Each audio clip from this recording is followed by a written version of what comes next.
Good evening and welcome to the third presentation for the 2022-23 season of Avalanche Canada's webinar series. My name is Brent Strand. I'm your producer for the evening. Amy Irving's online in the back end, and she's going to be our moderator, looking out for questions in the Q&A box. Thank you for joining us tonight. Over the last 2 years, we've presented a variety of webinars and found that being online means that we get to share avalanche safety messaging with even more of you than ever before. We're glad you're with us this evening, and we'd love to see you share these webinars with others throughout the winter. Our mission is to help educate backcountry users so you can go out and play safe. We want you to know more, go further, and come home. First, we'd like to acknowledge that our session is being hosted in the territory of 4 nations: the Sinnix, the Secwepemc, the Ktunaxa, and the Syilx. As a national organization, we also acknowledge the First Nations, Métis, and Inuit nations, the lands we live and recreate on. Before we start tonight's session, we'd like to thank our sponsors. We're very grateful for our sponsors being loyal in their support for us during these challenging economic times and working with us to reach backcountry users this winter. Tonight's webinar is sponsored by the North Face. The North Face has been a longtime sponsor of Avalanche Canada, and we're thrilled with their ongoing commitment to avalanche safety. Look out for some sweet prizes later on in the webinar. So we got a few housekeeping notes, folks. Everybody's muted automatically. There'll be an opportunity to ask questions. Today it's going to be at the end of the presentation and during the interaction section. If you'd like to ask a verbal question, just hit that raise hand feature at the bottom button there. I'll draw you out of the crowd, unmute you. You can ask a question, have your interaction with the presenters, and then I'll mute you back up. Otherwise, you can type it in the Q&A box. It's also found at the bottom of your screen. And please use the Q&A box for questions and such. It's way easier to track them in that box. And then the chat box, that's going to be used for us putting some web links and stuff like that, other pertinent information into there. So tonight's presentation is the Ice Climbing Atlas. Last year, Avalanche Ambassador and Pro Climber Sarah Hunikin collaborated with Grant Statham, Visitor Safety Specialist with Parks Canada and veteran ice climber, to create a resource that would assist ice climbers. The Ice Climbing Atlas was born and is an ongoing compilation of avalanche history of popular ice climbs in the Bow Valley. They're going to fill you in on this project tonight and how you can be a part of it. Your presenters tonight are Grant Statham, Sarah Hunikin. Grant is an ACMG guide, alpine climber who works for Parks Canada as an avalanche forecaster and search and rescue specialist. Sarah is an Avalanche Ambassador for Avalanche Canada, an ACMGA alpine guide who has been ice guiding and climbing recreationally in the Bow Valley and around the world for the past 20 years. So without further delay, I'm going to pass it on to Sarah and Grant now, and I hope you folks enjoy tonight's presentation. Oh yeah, I see.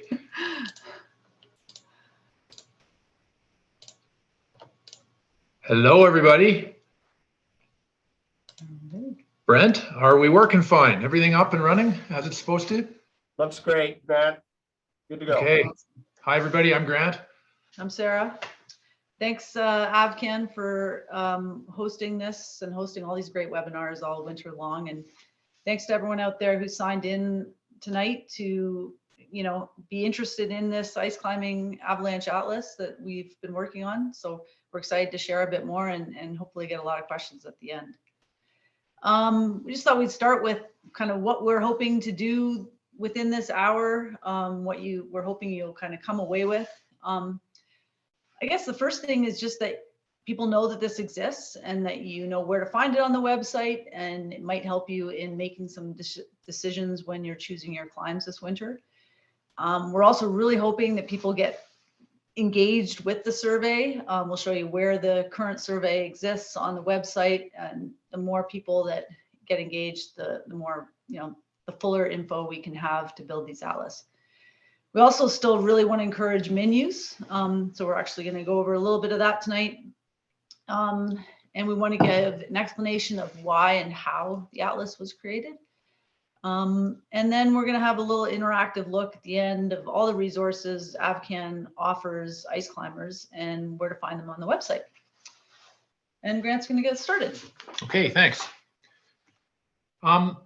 So a couple of years ago, I work in Banff, Yoho, and Kootenay National Park, and I started looking a little more closely at the statistics of avalanche fatalities that had happened in Canada, in Alberta and British Columbia, and also in Banff, Yoho, and Kootenay parks specifically, and found an interesting pattern that I got to say I kind of expected to find it, but you could see that there's a real pattern of climbers getting involved in avalanches, climbers being killed by avalanches, and it really is concentrated in the Rocky Mountain parks where the climbing happens. And that led me to kind of pull out these statistics here. When you look at 25 years, this is current as of the end of last winter, 25 years of avalanche fatalities, and you see how they're spread across there. That's in Banff, Yoho, and Kootenay National Parks. So, most statistics, avalanche accidents are around skiers and snowmobilers and some of the larger user groups. Climbers are proportionally a pretty small user group, but look how they stand out here, which I think is very interesting and sad, but definitely interesting to see that there's so fewer climbers, and yet they stand out so high in the numbers. And if we break it down just a little bit further here, you can see, again, the breakdown there between both ice climbers and mountaineers who are getting caught. And, it's a little bit more than the skiers, which was a real surprise for me to see that, actually.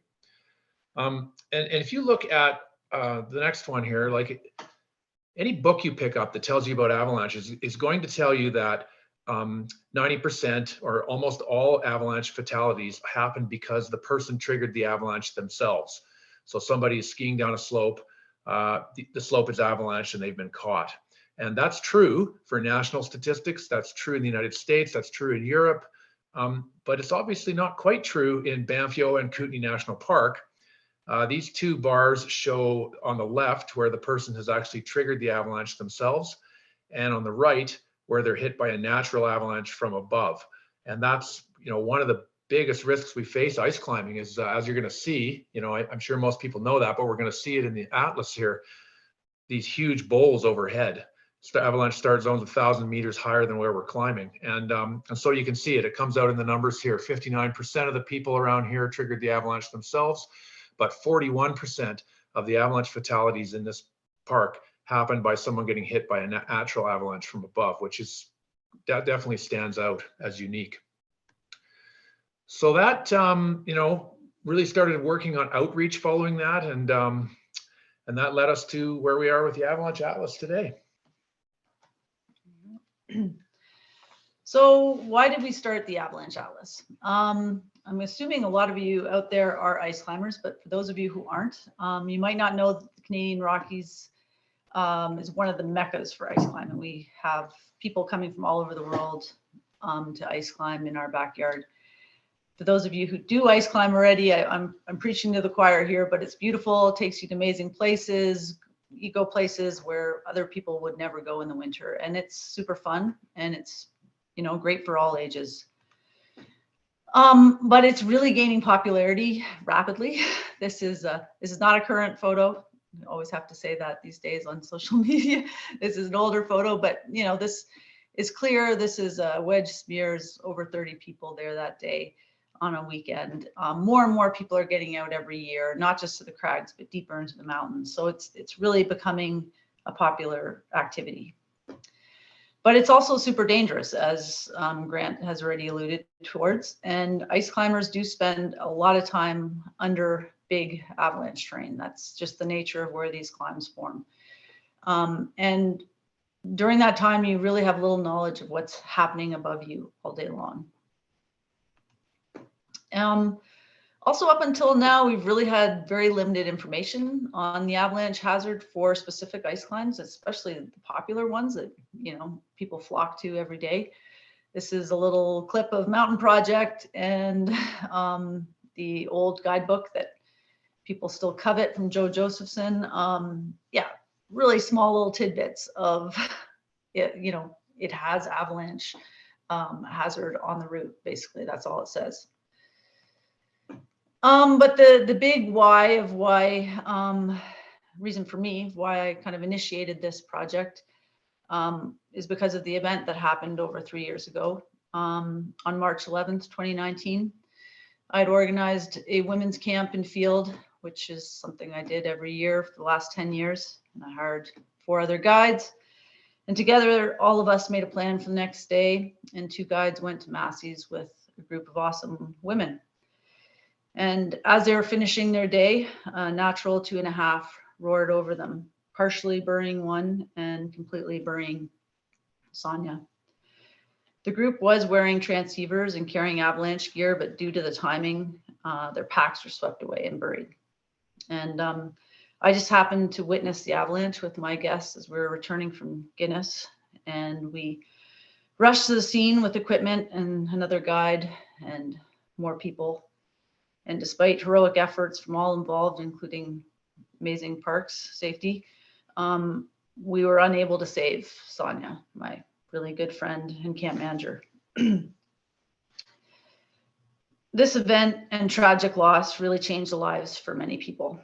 It also changed the way ice climbers view and talk about avalanche hazard and risk. It's just become a bigger topic now, which is a good thing.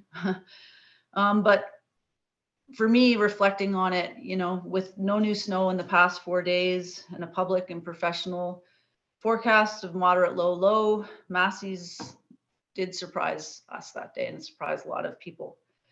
It's a popular climb, if you don't know it, that despite its obvious avalanche terrain above it, has been considered by many to be less hazardous than its neighboring climbs due to what we thought was the frequency and distance for avalanches to travel on the climb.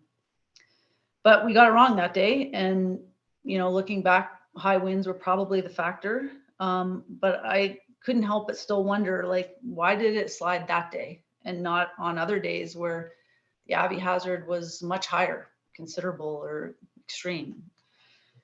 And since that event, I really wondered, is there anything else we can do to kind of like better understand these natural avalanche activity for these paths? Why don't we know more? Like, why can't we know as much as the highway patrol does for the avalanche paths that go over the highway? So in the past 3 years, Avalanche Canada has worked really hard to greatly improve the MIN for better ice climbing engagement. And in the last couple of years, we've had over 500 MINs ready, which is awesome. And we're going to talk about MINs a bit later. But I still wondered, you know, how about looking backwards? What could we learn if we just kind of ask people what they've experienced on these climbs in the past? And so that's sort of how this idea initiated. And from there, I kind of brought the idea to Grant, who was the person to ask for sure. You know, if you'd be keen to help me out with this, is this a dumb idea or is this something that could work? And yeah, he embraced it, thankfully. And then along with Avcan, we kind of went for it. And we created a survey where we asked people about their experiences with avalanches and debris, timing, distances, all those things, start zones. And then, you know, we posted the survey on Facebook and the Informalex, and now it's actually posted on the Avcan website, which I'll show you where it is. And then, you know, we'd give it some time, then we'd summarize the results, the near misses, the fatalities, all of people's stories, which were a lot of really cool and interesting stories that people have shared with us through the surveys. And then Grant, in the meantime, would obtain photos of the climb and the terrain above the climb with either the helicopter or with his awesome drone pilot, Steve. And then he would map the avalanche terrain on the photos. And this was something people really have been asking for a long time. So, you know, it's a slow process going through all these, but in the end, I think we really have something that is useful for ice climbers. And through that terrain maps and the survey results, Grant and the public safety team has actually been able to change the 8 scale on some of them, which is pretty interesting. And so the hope from the Atlas, really moving forward, we just want to create more awareness and conversation. We want to give new users more resources instead of just that little blurb, hey, you're going to be an avalanche terrain. We want to create an opportunity to share stories and experiences without the social media side and judgment side. Just, yeah, let us know what happened for you out there. And then record tangible results to help people in making future decisions. So that's kind of the history and the rundown of why we're doing this and how and what we hope to get from it. And I'll let Grant take it away again. Okay. Okay, thanks, Sarah. I forgot to start Google Earth, so I'll have to start Google Earth. We're going to do a little bit of live driving here, so it's kind of like just hop in the front seat with us while we drive the internet in this presentation. Hopefully it works. So just to back up a little bit, for those of you who aren't familiar with what an avalanche atlas is, just so you know why this is called an ice climbing avalanche atlas. This is a picture here of probably the most famous avalanche atlas in Canada. This is the Rogers Pass one. It's old school now. This one was published in the 80s. It's 350 pages thick. And basically it's a detailed recording of the terrain data that we use as avalanche forecasters. So this is Rogers Pass. I work in Banff Park. I'm going to show you that one in just a minute here. We have 60 avalanche paths approximately above our highways, and we have documented them in great detail. And that's what an avalanche atlas does. Here is a picture from inside this old school atlas. This is from Rogers Pass, where they have 145 avalanche paths in just over 20 kilometers. So this is Cheops number 1. You can see it's mapped on the left. Basic stuff, shows the boundaries of the avalanche path. And then on the right, you can see the data here. And I'm going to try and zoom into this a little bit here. Bear with me. And you can see some of this kind of information that they carry there. This is Trans-Canada Highway distance at the top. That's how far along the highway is. Is it affected by the CP rail map coordinates? You can see all the notes here: starting zone elevation, vertical fall, aspect, incline, descriptions of starting zone tracks, run out zones. Avalanche data at the bottom. Length of the Trans-Canada Highway is 84 meters of highway is affected, and this is frequency. And we'll be talking about frequency more here in the presentation, but this is the frequency of that path down to the road, how they control it, and then comments at the bottom. So these are useful. And when you're a new avalanche forecaster, you spend your first few years studying these things inside out. This is a picture of the Banff one. And I'm going to show you this. You'll have to bear with me here as I navigate. I forgot to start Google Earth. So just bear with me as we start up here. It should just take a second. And I want to just quickly show you, obviously a modern atlas is not a big paper book anymore. It's all digital atlases. And we have a digital atlas in Banff Park, which contains all the data for our road paths and so on. So that's right off the side here.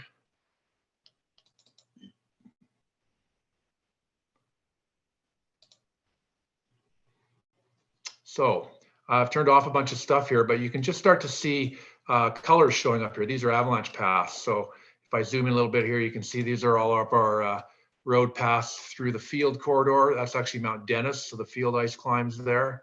And we work our way along the highway. This is Silk Tassel off to the side here. And these are the Bosworth paths. And each one of these, we have them fairly accurately mapped. I just don't want to spend too much time here, but I want to show you the Bourgeois because that's a place where people ice climb. So this is our mapping and our atlas data for the Bourgeois area. And a lot of climbers are going to be familiar with, this is Bourgeois left waterfall climb, and this is Bourgeois right. And if I click on each of those, our data comes up, which describes the area. I'll just show you one more. These are 2 avalanche paths, Bourgeois 4 and 5. These are our high frequency paths. These avalanche a lot. And so you can see here, we keep the data down the side there. The return period is 2.3 years onto the road. And so yeah, that's an avalanche atlas. Every operation has one who works with avalanches, ski areas, highways, helicopter skiing. Any professional avalanche forecaster is going to be well versed at an avalanche atlas. So let me get back to where I was here. So when Sarah approached me with the idea of collecting data with the history of these avalanche paths, I just immediately thought that's an avalanche atlas, and what a great idea. It pairs really naturally with the mapping work. And I had always really liked photos of the ice climbs. I think everybody likes to see a good photo of the climbs, especially if you can get a perspective from like the helicopter or up in the air. It gives you really good terrain perspective. So it's kind of like, I thought, what a great idea. And it could be a natural fit to get good photos, do some mapping, and then get this frequency and history that we can all put together. So that's the background on an avalanche atlas. Just a little bit of some of the work we did to get photos. And again, I just mentioned the difference. So on the left, you'll see Ranger Creek, and that's one of the atlases we've produced. That's not a great photo. That's the only one we had, but that's foreshortened. And so when you look up at those two climbs, that's R&D, Chalice and the Blade up at the top there. The slope above it is actually huge, but you can't really tell because of the angle of the photo. So we've been really trying hard to get obliques, an oblique perspective. And on the right, my friend Conrad, who I work with, took that photo from the helicopter. I have the good fortune to be in a helicopter at work quite a bit. So among my team, there's 10 of us that work in public safety in Banff. We've been, we have a bit of a list of ice climbs we want to get photos of. So this one's the Earth Hole, and you can see how much better it is when you can get up in the air and shoot straight at it. We also did some hiking. I hiked up to a few spots again to get more oblique photographs. You can see Bourgeot here. And then Steve Halatsi is one of our drone pilots at work. And so he's helped us. We used the drone for Louise Falls and also for Polar Circus last year. Probably going to use it for Murchison here pretty soon. So that's been really useful way to get a good perspective. Like that's a perspective of Louise Falls I'd never seen before, except flying by in the helicopter. So it's nice because you can see all the cliffs in the trees above it, really get a good look overhead. We also use the avalanche terrain exposure scale on the Atlas. Now, this is not a new system, so I think some of you are probably familiar with it, but we've been rating climbs for the last 18 years in parks, and this is our sort of original version of the avalanche terrain exposure scale. This is kind of old school now. That's a brochure on the left. These are actually copies out of the brochure. You can get all this stuff online on our website as well. You can check the ratings of the climbs. You can see they're rated class 1, 2, or 3 based on the degree of exposure to avalanche terrain. And then on the right, you can see the list of climbs. We have been for the last few years improving and modernizing this scale. And Sarah and I have had the chance to use it kind of for the first time, I guess. We've been working on it for a couple of years, but this is the first time we've been publishing with the new ratings.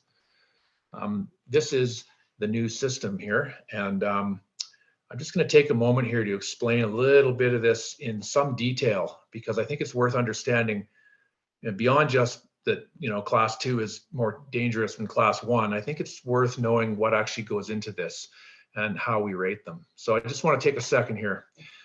First of all, class 0, routes with no exposure to avalanches except small sloughs and spindrift. There is not very many of those on the ice climbing world. We haven't actually rated any class 0 yet. I can think of maybe a couple, maybe Canmore Junkyards, and just not very many. And what you find is, even on a steep ice climb, even if there's no avalanche starting zones around you, the simple fact that if it's snowing hard, the snow accumulates on the ice and can slough on you. So there's always some sloughs coming down. Some of them can be sizable. So we're not going to have very many zeros, but there'll be a few, and those are important. Actually, this is a really important rating level, because on those days when the avalanche danger is through the roof, those are the places, if you're going to climb, those are the places you need to go. So I just want to take a second here to explain something here. I'm going to try and zoom this in a little bit without messing the slides up here. There we go. Okay, so take a look let's look at the terminology here for simple. Routes with brief exposure to very low frequency avalanches starting from above, or crossing occasional short slopes. So this whole system is premised upon your exposure time and the frequency of the avalanche path. So I want you to think about that. If you have just a little tiny bit of exposure to a very low frequency avalanche path, it's pretty minimal risk. So that's this one, routes with brief exposure to very low frequency avalanches starting from above, or crossing occasional short slopes.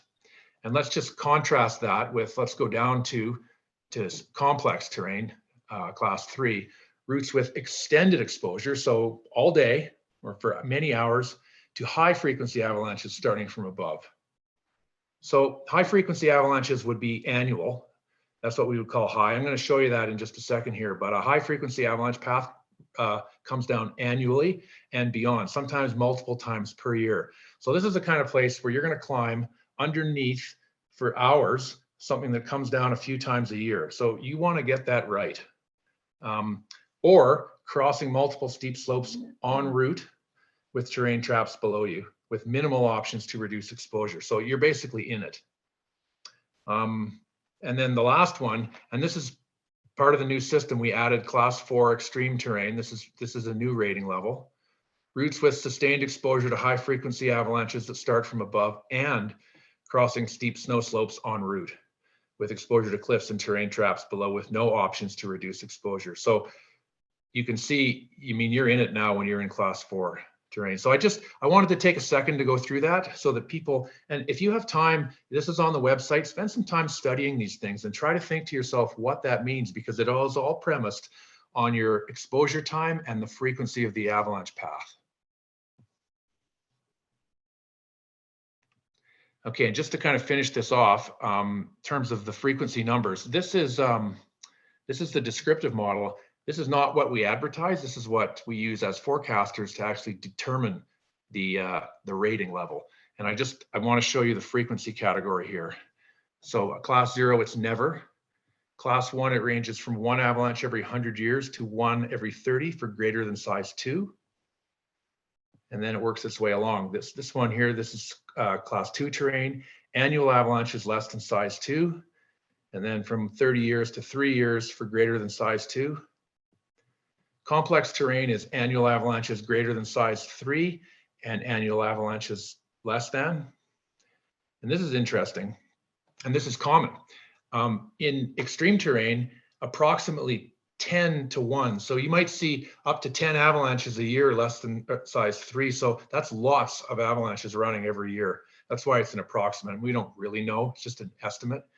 And a couple times a year, you might see an avalanche larger than size 3. So that's the frequency background. And here's some of the mapping. I'm just going to run through a little bit of it. And then, like I say, after this, we're going to drive on the website and take a bit of a closer look at some of this stuff. But just to give you a bit of the background, again, the intention with the mapping was to get a good photo so everyone has some perspective, and also to highlight the avalanche terrain that affects the climbing and the descent. And also to put some numbers on here, because scale is important. For example, the Earth's hole. Let's just take a close look at this thing here. Oops, bear with me here. Sorry. I got a touch screen computer that I'm a little bit new to. So look at the size of that start zone. That's what hangs above the Earth's hole. It's 1.6 kilometers wide of starting zones. Like, that is massive. And if you look at the numbers here, top of the route is 1750 and the summit is 2998. So you're looking at another 1200 meters of vertical relief up there. So that's an enormous start zone. And so again, and there's Polar Circus. You can see the width, it's 700 meters across on the starting zone. The reason for doing this is because we wanted to give people a sense of scale, because you can't tell from the bottom necessarily. Here's some run lengths on the starting zones. So Bourgeois left-hand starting zones, you can see on the left side, there's a 1200 meter slope length above the climb. So 1.2 kilometers at 35 degrees. So, giant terrain. We're going to take a look at these in more detail on the next part of the webinar, but you can see here Professors on the left and Cascade Waterfall, 2 very popular climbs. Sarah described Professors a bit earlier. Again, it's really popular. Like, there's, on a busy day, there'd be, 6, maybe more parties of people. It could be 15 people climbing in that gully through the day. You can see we've got the 8s broken down by elevation. That's because of frequency. It runs more frequently to the higher part than it does to the lower part. This is Louise Falls, and I know we're going to talk about that in a bit. So I just wanted to, this is an example of the drone photos and the mapping that we did. Again, an interesting perspective. Something else to try to do on these maps is not just give avalanche beta, but give, route beta too. So you can see here, we've sort of described how to get down and where you're affected by what terrain there. So I was thinking about it the other day. This stuff is like, it's almost everything but the climb. It's the approach, it's the descent, it's everything. Because the climbing beta, we're all good at that. We can get that off Mountain Project and it gives us pitch by pitch, but this is kind of everything else, I guess. And the same goes for Polar Circus over here. And we'll look at that a little bit closer at the end here. Okay, over to you. Thanks, Grant. Definitely that description of the 8 scale is super helpful, especially specific to ice climbing. So thanks a lot. Okay, so the results that we had from last year we managed to do 11 classic climbs that we surveyed and mapped from 6 different mountains. And we had 433 people fill out surveys. So thank you to all of you who helped us out with that. And through that information, there were 4 8s changes on those climbs. So it's pretty significant. And also there was an average of greater than 80% of participants noting avalanche debris on or at the base of climbs. So if we didn't know it already, we should know it now. We're in avalanche terrain on all these climbs, and they avalanche on a, you know, avalanche, slough, whatever it is, but there's definitely a lot of activity on these climbs. So as I showed earlier, this is kind of like the climber's view of Professor's Falls. And those were the descriptions that you could find before about the avalanche terrain. The entire route's in an avalanche runout, be aware. Despite popular conviction, this route does have avalanche hazard. So, you know, if you're a newcomer to the Bow Valley and you want to climb Professor's, this was all there really was to kind of inform you about the avalanche hazard of Professor Falls, other than going there and really seeing it yourself. But now with the Avalanche Atlas, this is what you have, this page and the next page. But starting with this, you know, it's all mapped out that Grant showed us already. We had 109 people complete the survey for Professors, which was awesome. And I think what's interesting here is like 28, almost 30% climb Professors over 10 times. So really that number of times that Professors was climbed and is getting surveyed is almost 200 to 300. So it's a lot of information within this particular historical data on Professors. 84% of the people have seen avalanche debris on the route, 21% witnessed an avalanche in the area. So a lot of interesting things here. I'm not going to go through it all, but because of some of the information we gathered, some of where people saw debris, how often people saw debris, that's how the ATIS scale changed and got split up between 2 and 3. And it's also interesting to look at, you know, the reported avalanches and incidents. These are just a summary. Like actually the amount that we received is a lot more than we can put on the website. But just reading through, there's a lot of interesting stories there. Yeah, people have had some pretty big experiences on Professor Falls. Grant just showed you Louise Falls. This was also an interesting one for us to do because it's class 1 terrain, that simple terrain. We weren't expecting to find out that someone's been avalanched with a huge avalanche on Louise Falls. But regardless of that, 73% have seen debris at the base of or on the walk off of Louise Falls. So yeah, that could be just from the sloughing from the climb itself. It snows a lot out there. That whole climb can kind of accumulate snow and then have a big slough. But it's still pretty interesting to note. And another common thing that people mentioned was that little arrow up here where it says sloughs. That's definitely an area of concern. A lot of people had close calls with pretty big slough coming on them when they're climbing the pillar.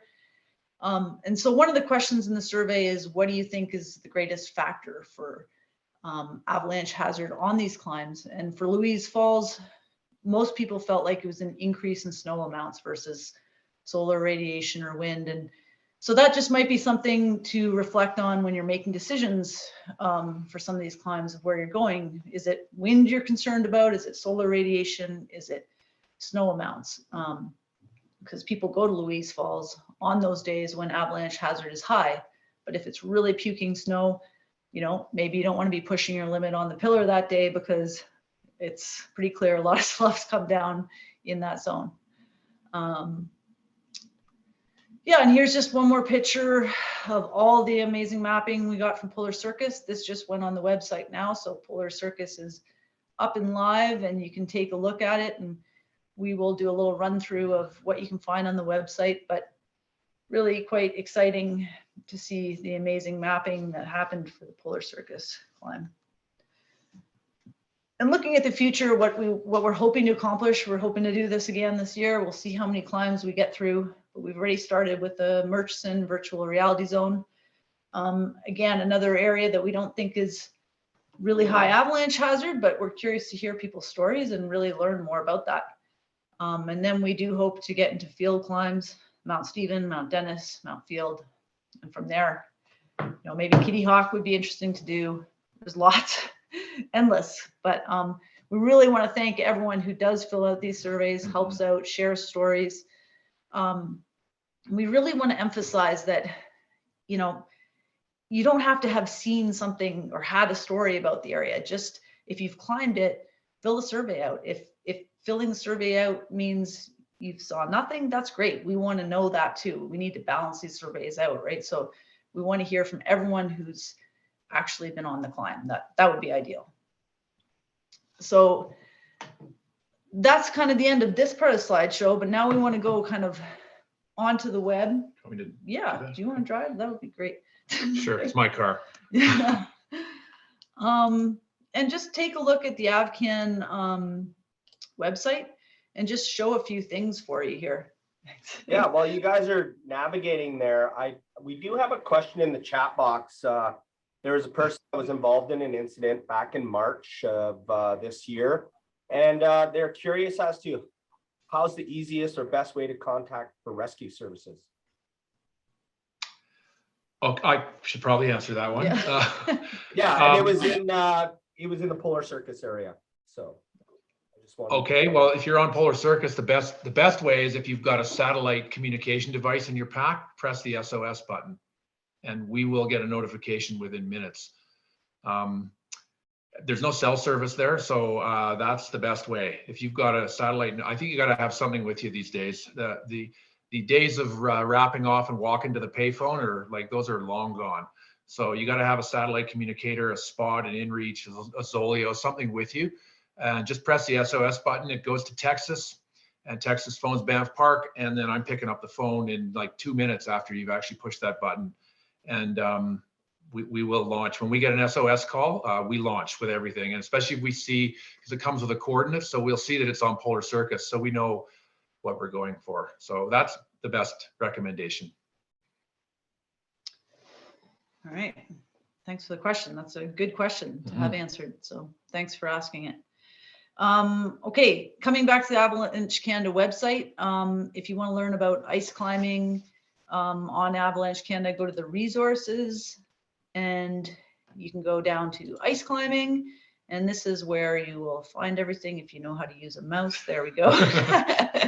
All right. And so we got lots of things here. We've got the webinar from a couple of years ago. Whoops. I did not like my, okay. And avalanche safety for ice climbers. Here's the Ice Climbing Atlas project that we are discussing right now. And I just wanted to highlight this part, help us expand the project. So from here on in, maybe you're not a Facebook user or on the Informalex, if you want to know the current climb that we are doing a survey on, this right now we're doing Murchison Falls area, there'll be a link here and you can click on it. And here you go. It shouldn't take you very long to fill this out, really a couple minutes, and submit. And that would help us out significantly. So I think there's a link that you guys can put up for people. Maybe they can click on it and save it for after the webinar, and people can fill this out. How do I go back? Yeah. Okay. Do we still want to do them in? Do we have time? If you want. Yeah, we're running on time, but why don't you do it? Okay. Well, just want to also show the min, because right now this Avalanche Atlas is looking back historically, but currently we really are still trying to have people fill out mins when they can to keep us updated on what's happening out there for people to use on a daily basis. They can look at these mins, and also for the avalanche forecasters to help them build better forecasts. So I just want to show you here a list of reports. This is what I often do just to see if there's any new ice climbing ones. And we've got field ice climbs, Cobra Verde, if you're an ice climber, you know, that's a climb. Bourgeot left, Cordoue, like meltout, Bourgeot again. We're killing it on the mins, Bourgeot right. This is great. So many people, ice climbers, are doing mins, which is amazing. 2 o'clock falls. Okay. So keep the mins coming. They're super helpful, not just for you, but for the forecaster and for long-term use. I also, at the end of every year, tabulate all the ice climbing mins and put them on a table. And I have a couple volunteers helping this year, so thank you to them. So we're keeping this information long-term. What do you think? It's good. No, just get ready to help you. Oh, yeah. Need to All right, navigate. so I'm just going to show you really quickly. It's very easy to create a min. Actually, can we ask a poll question? How many people look at the mins, and how many people read the min reports, and have you ever submitted a min report before? I think those are some poll questions. If you don't mind getting those started while I show you how to create a min. Yeah, we're going to start off with, have you ever submitted a min? Okay, perfect. Let's launch that Yeah, one, and then we'll follow up with if you've observed a min, and if you're either a submitter or a watcher. Okay, yeah, and I'll just get started. Let me know when you want to let us know how that's going. Yeah. So a couple. Go ahead. Yep, I'll just get started here. A couple days ago, I climbed White Man Falls, so I'm going to do a report on that. And that was 14th. Then I can just go down to location, and I can zoom away. Zoom. Oh boy, this computer is exciting. I know. Zooming.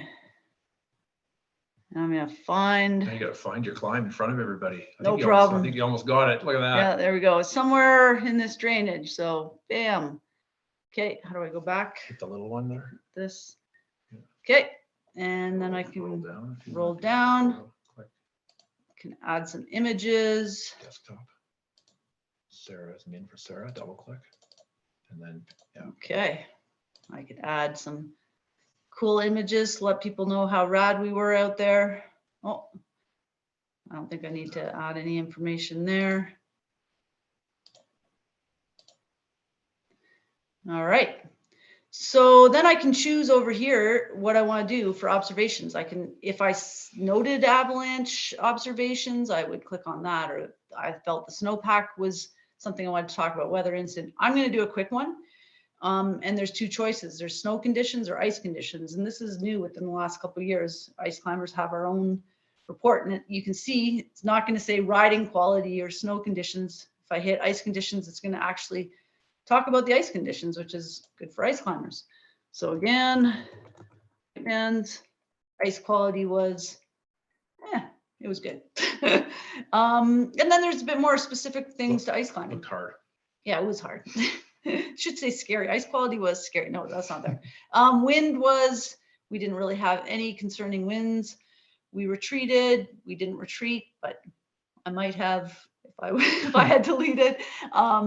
The day was, it was sunny, great. And then we didn't really have any avalanche conditions. So my report's a little boring, but I'll just say snow amounts in the drainage were below threshold, but sun affected the rock walls, and there was some sloughing and rock fall. So just kind of managing, explaining what we found in there in terms of hazards. And now I can preview my report. Bam, bam, looks great. Yeah, look at the rad climbers. Okay, and I'll submit my report. And that was it. So there we go. It doesn't take very long to fill out a min. The nice thing about it too is it's pretty anonymous. You can put it out there and you don't have to deal with social media, which is, in my mind, is a perk. Yeah, and I plan to try to support min users again by seeing if Arc'teryx will donate a jacket for whoever does the most mins again for ice climbing this year. But, all right, Grant's gonna show us around a bit more. Sure. Do we have any numbers from that, the min question, Brent? You bet. I just didn't want to interrupt you folks. You're doing a really good job of that min report. People that have submitted the min, we got like 73% of the users have not submitted. 27. So that's like, 22 people out of 81 submitted mins on there. And I'm just going to pop up the other one really quick here. We'll get people to see how, if they're observers of the min, like I would assume there's usually a lot more people that want to read it rather than submit it. Yeah, It yeah.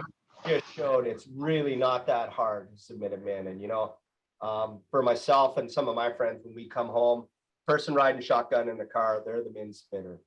That's their job on their way home. And then it's kind of fresh. It's a good way to do it as well. Or do it in the It works great on the phone. Yeah, like the phone is super slick. It's actually easier And, than what Sarah just did. Yeah, and it looks like we have some new people to the min world as well, because we have, like, as you can see, 24% of the people there that have voted on this, they've never observed the min. So, and 76 Nice. are users of that. And just so you folks know, we do have like 113 people on today. So, pretty good Nice. people logging in on the polls. Okay. Okay, well, I'm going to keep moving then. And we probably can go see that min, to be honest with you. So I'm just going to take, and we're going to hit the Atlas in just a second, but because we have 100 and some odd people here, I want to just show you a couple things on the website, since I'm on this thing every single day at work. I just want to see if you have been able to do a few other things on here. I think we know to go here for avalanche bulletins. For those who are new to the min, these blue dots, as I roll in here, those are min reports. So in fact, I think, I'll bet you that one right there, look at that. I didn't even climb it and I submitted for Whiteman's Falls. That's fantastic. So that's where it is. That's how it looks. And you can see the list that Sarah showed you earlier, or else you can just come and look at the mins right here. So this is where I work as an avalanche forecaster. This is a daily job for us. We go through them every morning to see what's been submitted. So not only is it helpful for the ice climbers, it's really great for us as forecasters too, because we can follow what's going on out there. So there's really three things I use this website for. One would be the avalanche bulletins. And I just want to point out our little field forecast that we put out today. So you can click on here and find your location where you're climbing or skiing that day. Just click on it and it'll show you the avalanche bulletin on the right. We already talked about the mins. But the third thing I just really wanted to point out are these weather stations. And I don't know how many of you have checked weather stations, but you should learn how, because it's really important as ice climbers to be able to see the weather overhead. So let's go into Sunshine Village, because we already talked about, there we go, these two weather stations. So this is the ice climbs Bourgeot left and Bourgeot right are right in here. And these are weather stations. Anytime you see this icon on the Avalanche Canada map, those are weather stations. And on your phone, you can actually build a list of favorites. But if you click on it, this is the Lookout weather station. So this is right across from Bourgeot left. And this station is at 2,640 meters. This is our mountaintop station. And you can see that at 7 o'clock tonight, it was -15 up there. Wind is north at 25. So it's actually a little bit windy up there, gusts to 50. So you can see, and actually what's interesting is I learned this from the min this morning. Bourgeot left fell off yesterday. And look, here's why. Look how warm it was yesterday afternoon. -1 and really sunny and warm yesterday. So I'm going to stop, but there's weather stations all over this thing, and we have them, they're around all the ice climbs. Like, for example, if you like to climb around Mount Stanley, which a lot of people do, here's two weather stations, the Stanley weather station and the Whymper weather station. If you like to climb in field, we actually have a weather station right here it's on Valley Bottom. It's called Boulder. That only gives you temperatures, but nevertheless, you can see that -11 down there right now. It's really important to be able to check the weather. So the avalanche bulletins can only do so much. The rest of it comes from the weather stations. So I think I'm going to move into the climbs now. How are we doing for time? Oh, we're running out of time. Well, do a climb or two. let's do one or two. Which one should we do? Let's go for Bourgeot. Which one do you think you want to do? Circus, Polar Circus, okay. Sure. Okay, Polar Circus and Louise Falls. Sure. Right. Let's start with Polar Circus. So actually we have a poll question. If you guys could please put out the question, have you ever climbed Polar Circus? And then the next thing I'd like to know is, do you want to climb Polar Circus? And meanwhile, let's go take a look at it. So, where did I pass it here? Hope this isn't driving everybody crazy navigating with us here, just live driving.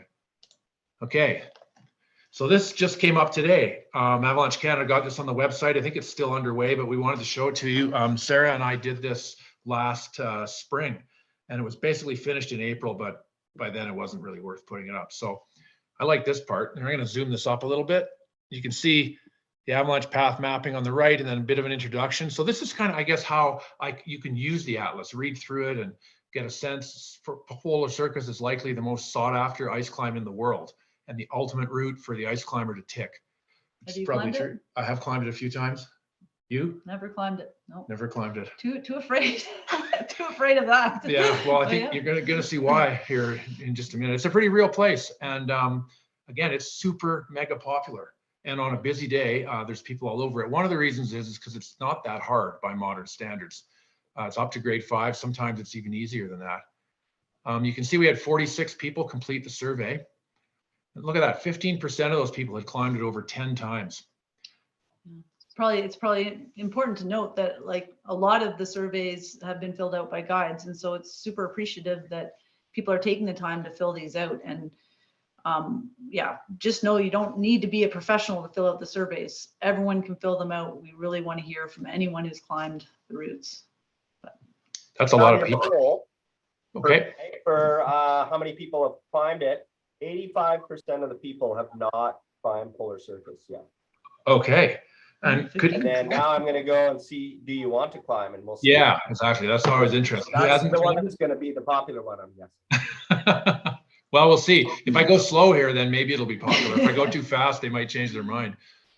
94% have seen debris on the climb or below it. I'm surprised that 6% haven't, to be perfectly honest with you. They must have been there in October in a cold year.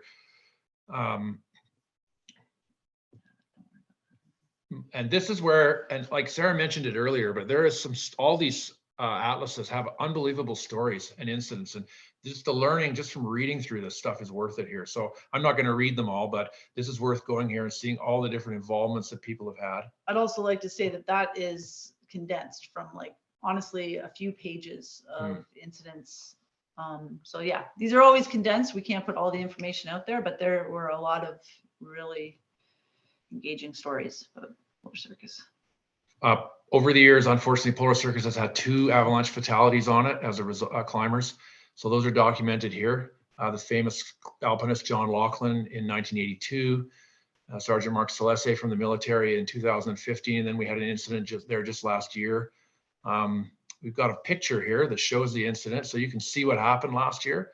It was a rock fall that impacted the slope, triggered a wet avalanche, swept the climbers off the pitch, and they were injured, but they survived and they were there. So this is here too. As I roll down here, you can just see the different pictures that are showing. That's an amazing picture. So there's some of the contributing factors that people felt: warming and solar radiation and wind. Again, you're way down low here. You can't tell what's going on above you. If it's windy and you're down in the gully of Polar Circus, it's probably not a great place to be. Just to give you a little bit of a show on some of the maps. So this is the start. You come walking up here. I often walk around the first pitches because I've climbed them before, but the first 3 pitches are actually a popular climb unto their own. You can climb a couple of pitches of grade 3 and then some grade 4 and come down. So that's popular. So we kind of described that there. And one of the things I think we mentioned, we tried to do, it's not just avalanche beta. We really wanted to give climbing beta here. In this pencil area, this is interesting. So those 3 stories that I told that are in there about the 2 fatalities and the 1 near miss, or the 1 close call, they all happened in the pencil. And what's interesting is all 3 of those accidents, the people ended up in the exact same place. So I guess that's just to say, if you ever get caught in an avalanche in the pencil zone, I know where to look. So this is how it works. And this is a grade 3 pitch, and then you come up through underneath the pencil and up and right. And this, where it says walk, and you can see that's the slope that's killed 2 people. And the reason is because it's above cliffs. And so when you get avalanched there, you go for a nasty ride down here.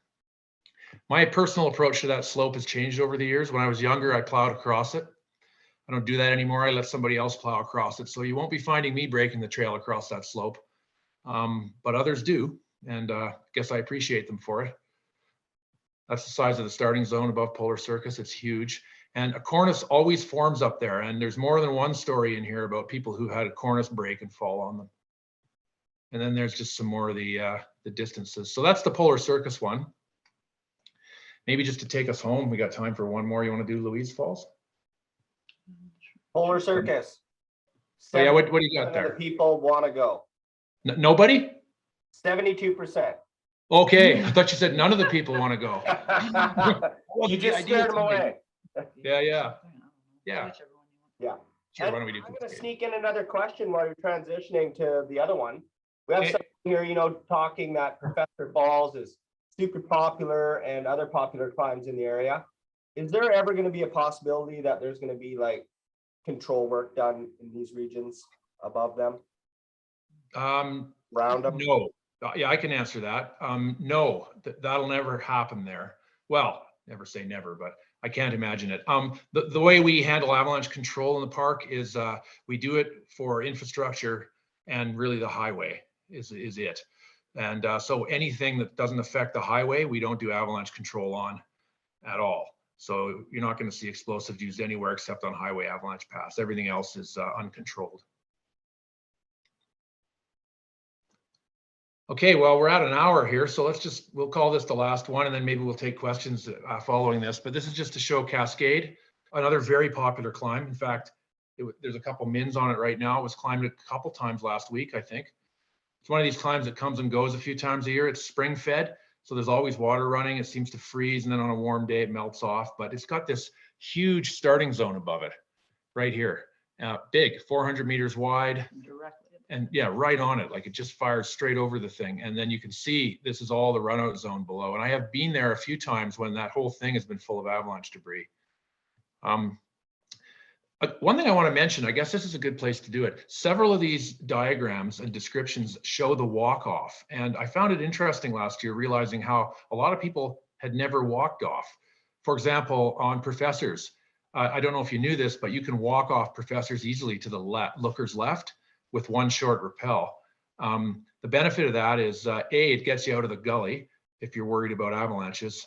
But also these climbs are popular and they're busy. And so if you have like 5 other parties below you and you start rappelling over their head, so I really would recommend you learn these walk-offs. Here's the walk-off from Cascade. From the top, you just go over here, short rappel and down. So you'll find that stuff on these atlases too. 90%. 90%. Yeah, this one's a big one. The other thing is this one's right above the road, so everybody sees it. We get rescue calls all the time for lights on Cascade. In fact, we have a policy with dispatch called Lights on Cascade, which says don't call us if someone reports lights on Cascade, because so many people are up there at night climbing. Time of year. I bet you this says something about sun here. Time of day and year. February to April. February to April. Yeah, this thing takes the sun. When I look at Cascade, personally, I always think, well, when we get the first warm days of February, I really stay away from Cascade. And you know, a lot of these climbs, I guess I got to say, I don't go near them unless the avalanche danger is low or moderate. I don't mess around above that. Like when it's considerable, it's just it's not worth it, and it's too much stressful decision making. So if you want to climb any of these things that are in avalanche terrain, like big terrain, I wouldn't go there unless the danger is low or moderate. So yeah, lots of stories around Cascade. There's tons. Look at them all here. Yeah, quite a few. So obviously lots of reading material in here, I guess. That's an hour. We're pretty much at the end of what we can do here, Brent. Do you want to take some questions here, and maybe we'll just open it up a little bit before we want to wrap it up here, if there's questions from the crowd? Yeah, sounds good.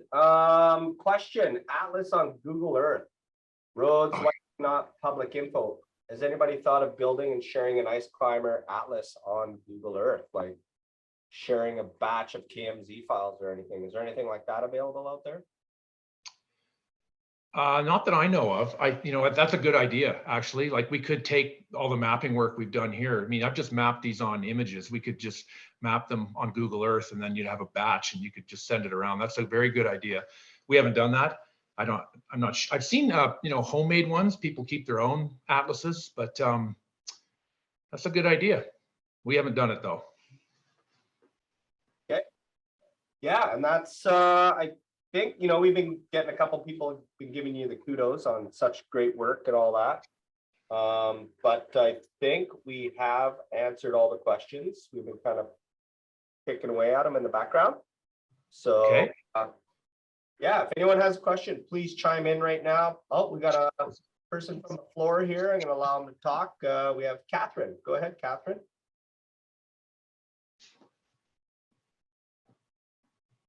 Hi, I think the work that's being done with the Atlas is really awesome. Super useful information, but I was just wondering, is there any potential that there's going to be any work towards doing similar for some of the ski paths, so popular ski paths, something like Emerald Slide Path or other big avalanche paths that people ski often? Well, we're working on just the ice one, so not from us. I think also because we're mostly dealing with natural avalanches, it's a bit different in some ways than something that gets tracked out more with skiers. And but I think it would be super useful for sure. And we just got to find some people who want to work on that. We actually have some of that data like that. I ran you through our atlas there. We have that we use at work on the Emerald Lake Slide Path. But in terms of it's not that we don't want to make it public. It's just that we don't have a mechanism or haven't really thought of that. I mean, I've certainly seen online guidebooks before. I guess you could call it a guidebook, which would be similar. Like there's a lot more of that information around for skiing than there is for climbing. So I think that's a really good question. But as far as actually us producing something like that, I'm not aware of anything going on like that at the moment. Okay, thanks. Excellent. And now we got a couple questions. Is there thoughts of expanding to Jasper or Pemberton in the Duffy Lake area? And now, well, I think we have our hands full right now with the Rockies. We'll see where we get to for sure, but I mean, who knows? I think if there's more interest out there and there's more people wanting to, you know, help out with it, well, there's lots of opportunity. This was just an idea and it's kind of grown. So, you know, approach us and we'll see if we can get something going in your neck of the woods. I think it's awesome. The more we know, the better. Yeah, good question. Be great to spread it. Yeah, and kind of relating to that, another question is like, has there been any interest from folks across the border down south? Yes. Lots. Oh, yeah. Okay, that's great. There's a couple people trying to get a bit of ice climbing avalanche terrain ratings going in Colorado, and that's one I'm aware of. It's not quite as easy. They don't necessarily have they don't have a stoic volunteer. They don't have a government agency working together, which that's pretty useful. So that's kind of the crux of it, is to find somebody or some agency to do it, you know, or an online guidebook. Like I'd love to see some of this stuff on Mountain Project, for example, or the places where people go get their information. That would be awesome to see this kind of material on there. But I think too, if we can make this more of a success, then it becomes something that people can transfer to their area and people will see the value in it. So, you know, hopefully this year we build even more and then maybe it's something that can get moved around. Any other questions? One last one is Cascade still controlled? Because it's highway. Yeah, Cascade is not controlled, never was. It does face the highway, but it doesn't affect the highway. So you don't get avalanches onto the pavement from Cascade. And that's the interesting thing, you know, like the Emerald Lake Slide Path is the same way as that. It's really close to everything. So like we see large avalanches down onto the trail, you know, every couple of years on the Emerald Lake Slide Path, and there's people over there getting their wedding photos taken and snowshoeing, and that's why we got those signs everywhere. But because we don't do avalanche control unless it hits the road, you know, we're not controlling the backcountry. And even if you're 100 meters past the road, it's still the backcountry. So I should actually just before we wrap, you reminded me of something that people always ask. The waterfall climbs Bourgeot left and Bourgeot right are also not controlled. And there's been lots of misunderstanding about that over the years. People think Parks Canada does avalanche control on those two, but we don't. We closed the area because we're doing control work on adjacent avalanche paths, so we'd hate to trigger something over the climbers. But in terms of us putting bombs in above those two climbs, that doesn't happen. Just to clarify. Excellent. Thank you so much. Yeah, now people are starting to smash in there. People are curious about AST1 specific by ice climbers. And I know there are some developed out there, and there has been a little bit of work on the curriculum base for it. Just to answer that question, you just got to look and check out those providers online on avalanche.ca under the learning tab. What else we got? Yeah, just people are giving you some good kudos. Thank you so much for the work and efforts, and people are very appreciative of that. And also, Grant, can you clarify if there's any control over the field climbs, which I would suspect, well, unless it's above the railway, they may have some options going on there, but I'm not sure. Yeah, good question. Yes, we do avalanche control on the climbs of Mount Dennis. So that's and that's because we have the field back road underneath there, and because the railroad goes through there. So we control Guinness Gully. We put shots in Carlsberg, although not as often, and Pilsner Pillar. Those are the three climbs that we control in there. And we, yeah, that's right. And we do Silk Tassel, which is down at the other end on Mount Field, and it runs, you know, that's what the one you pull in and park the Yoho Valley Road. You can go climb that. I think it's a grade 4 right there. Yeah, we control those for sure. And we try to put, the last couple of years, we've been trying to put our avalanche control results on the min for climbers to see, because I think that's useful stuff. Like if we've just done avalanche control and we've cleaned it out and opened up the road, that's generally a pretty good time to go climbing. Hint, hint. But just because we did control doesn't mean it runs all the time. Guinness is a good example. We put shots in Guinness all winter and often get no results. And again, we're controlling it for the road, not for climbers. So if I put shots in there and don't get a result, but I decide that I'm not worried about the road anymore, I'm going to open it up. But that doesn't mean that an avalanche can't come down and hit you as a climber. So just remember that the control is not foolproof, because it's for the highway, not for climbers.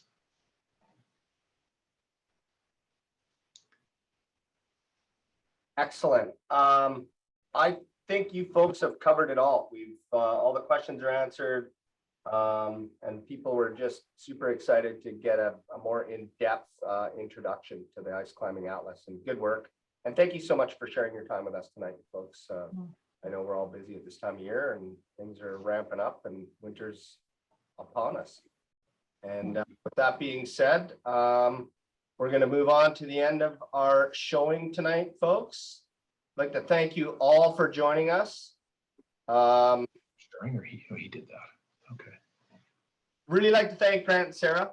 It's such a great addition to our AvCan resources on our website. Our goal, hopefully to establish this year, is when you go to our main page, we're going to have the Ice Climbing Atlas accessible as another filter, kind of like the weather station filters and the min filters. And we super appreciate your folks' work on this ongoing project. And we encourage all you folks there in the audience, you know, there's a ton of you out there, go hit those surveys, get some more information in there, and let's just make this even a better product.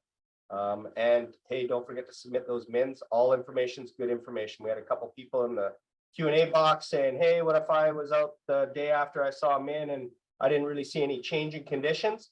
Those are good mins too. Then they show that things are stabilized, and you know, it not only helps the recreationist out there, but our forecasters, you know, they got a tough job forecasting from an office in Revelstoke, and you know, Grant's in a more local place, but when they get those extra bits of information, it just verifies some of the information that they need in order to have a good, confident forecast out to you folks. I'm gonna hand off a little bit to Amy. She's our moderator tonight. She's gonna pull some names for some prizes. We got a few things going on. I'm just gonna let her run through with that. And you can drop us an email at producer@avalanche.ca. I'm gonna drop that in the chat box. So if you are one of the winners, just send us an email and we'll get that prize off to you. Yeah, so for our first prize, we have a lovely Avalanche Canada toque. And that one's going to Brittany Farish. So make sure you claim your toque. The next prize is a Avalanche Canada buff. This one right here, pretty nice. And that's going to Vanessa Tam. So that was Vanessa Tam. And the final prize for the night is a AvCan t-shirt. So it's right here, pretty snazzy. And that's Eugene Flood. So I'll put your names in the chat as well, in case you missed it. But congrats on winning those prizes. Awesome. Thanks, Amy. Congrats, folks. There are so many more resources on our website to help you learn more about avalanche safety and how to plan your trips in the backcountry. A great place to start is our online avalanche tutorial, Avi Savvy. We also have a resource page specifically for ice climbers. Amy's going to drop that link in our chat box. And we really appreciate your interest in avalanche safety tonight. You know, you can support these essential programs here at Avalanche Canada by donating as little as $10. We all know we got a little bit of money in our pocket. We can all help out. If you'd like to, you know, just click on the link in the chat box to donate. Our next webinar is next week. Again, we got Avalanche Canada's new map and resources. I don't know if you folks saw the sneak peek earlier this season, but we have a flexible forecast system going on this year, and it's going to make your trip planning a little easier and a little more precise because we're going to have, you know, better representation of conditions into our forecast and stuff along that lines. And I got a funny screen up. You guys look like I'm missing something there. Just checking. Pre-registration is required for all our webinars, folks. If you want to register up, and I'd really like to thank everybody for coming out, showing an interest in avalanche safety tonight. We hope you enjoy your winter in the backcountry, safe from avalanches. I'd like to thank Sarah and Grant tonight. I'd like to thank Amy as our moderator in the background there, and I hope everybody has a fantastic night. Thank you very much for attending. Take care.